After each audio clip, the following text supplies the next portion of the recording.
Froggy Goes to School by Jonathan London, illustrated by Frank Remigwitz.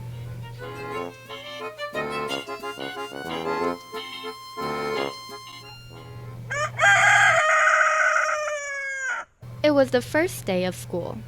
Froggy woke up and looked out the window. The sun was high in the sky.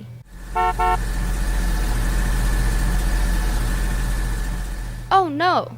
The bus! The bus!" he cried. "I'll miss the bus!" He hopped out of bed and flopped outside. Flop, flop, flop. The school bus was leaving. "Wait! Wait!" he yelled and took a mighty hop.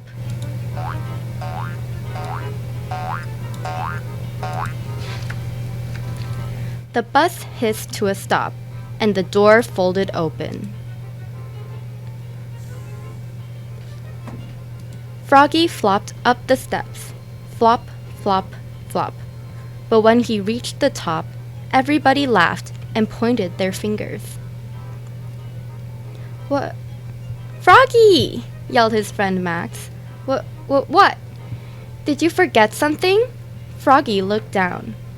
Oops! He was in his underwear! He dashed to the back of the bus and hid behind Max's umbrella all the way to school. At school, he hopped behind bushes. He tried to hide behind the flagpole. He rolled down the hall like a bowling ball. And in class, he pretended to be a flower pot. "Froggy!" called his teacher. What? But it wasn't his teacher at all. It was his father.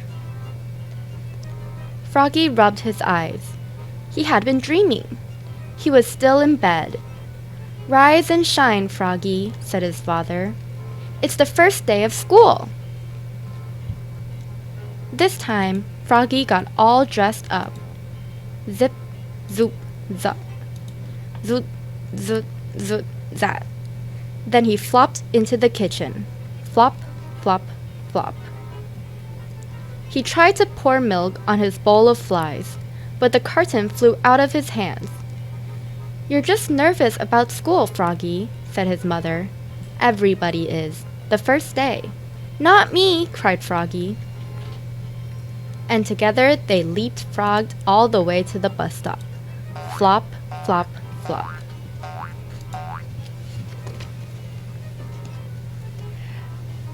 At school, Froggy found his name tag on his table. He liked his name.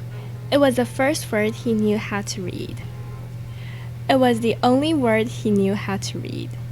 He read it out aloud, louder and louder. "Froggy! Froggy!"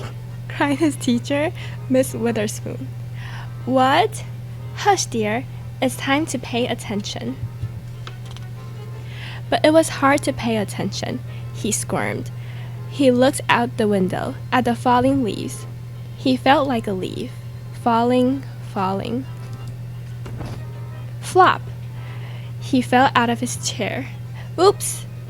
Kindly stay in your seat, dear," said Miss Witherspoon. "We'll sit on the floor at circle time." At circle time, Miss Witherspoon said, "Now, children, today I'd like you to tell us what you did last summer. Who wants to go first?" Froggy shouted, "Me, me, me, me!" And so did Max.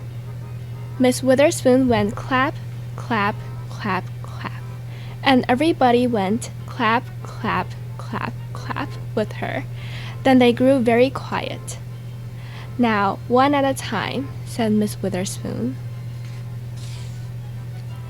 When Froggy's turn came, he jumped up and said, "Last summer, I learned how to swim." And he sang, "Bubble, bubble, toot, toot, chicken airplane soldier." Everybody jumped up and joined in. Bubble, bubble, toot, toot, chicken airplane soldier. When, uh-oh, in walks the principal, Mr. Mugwort. Bubble, bubble, oops, cried Froggy, looking for more red in the face than green. Mr. Murkworth glared at him. Then he joined in. Bubble, bubble, toot, toot. Chicken, airplane, soldier. Till the bell rang for recess. When Froggy flopped off the bus after school, his father said, "Froggy, how was your first day of school?" "Great," said Froggy. "I taught the principal how to swim." That's nice," said his mother. "But where's your lunchbox and baseball cap?" "Oops, I left them at school." "Oh, Froggy, will you ever learn?" said his mother. "That's why I'm going to school, Mom." And together they leapfrogged. All the way home. Flop, flop, flop.